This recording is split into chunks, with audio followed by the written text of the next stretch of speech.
What I feel about Saint Joseph is the silence. He is also a saint presented in the Gospel very little. The important thing to say in the life of Saint Joseph is not what he did, but what he lived, carried out the mission entrusted to him by God.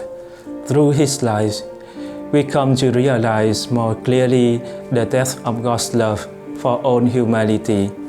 In the Gospel, he did not say anything. He just revealed his love to Jesus and Mary in silence. And that is the great lesson for me to learn from him. Let my deeds I do to others stronger than my words. The life of Saint Joseph is very simple, but it has a particularly strong influence on the lives of Christians and in the life of the Church. Saint Teresa of Avila said in the book of her life that he gave me greater blessings than I could ask of him.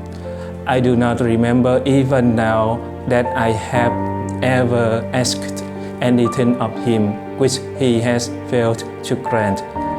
I am astonished in the great favors which God has bestowed on me through this blessed saint, and at the barrows from which he has freed me both in body and in soul. So let us ask him to protect us like that he protected Jesus and Virgin Mary. We also ask him to grant us his love as he loves Jesus. Amen.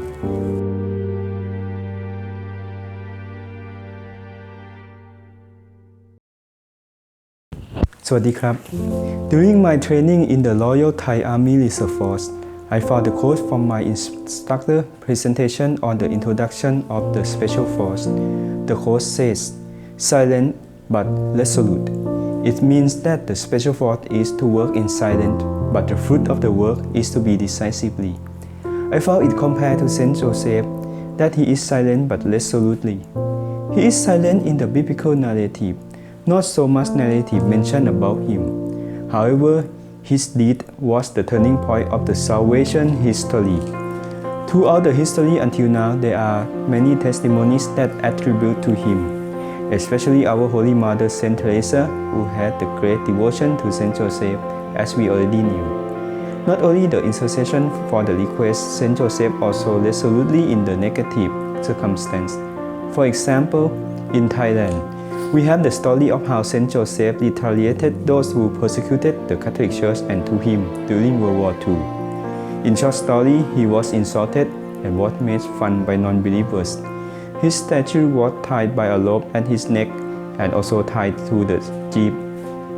They dragged his statue along the road with the great possession of insulting. They dragged his statue for a few kilometers to the sheriff office and then threw his statue into the pond.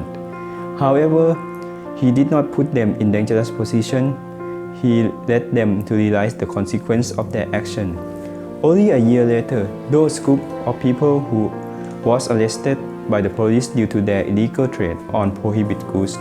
They were also tied with the rope to the police jeep, and they were forced to have a possession walk by the police in the same manner and the same possession route that they did to the statue of Saint Joseph.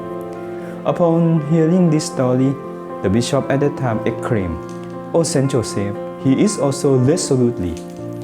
We sometimes forget about Saint Joseph and forgot to pray with him. In the feast of Saint Joseph, let us spend some time to reflect his important role and learn to ask for his intercession. O God, who is thy ineffable providence, this world saves to choose Blessed Joseph to be the spouse of your most holy mother.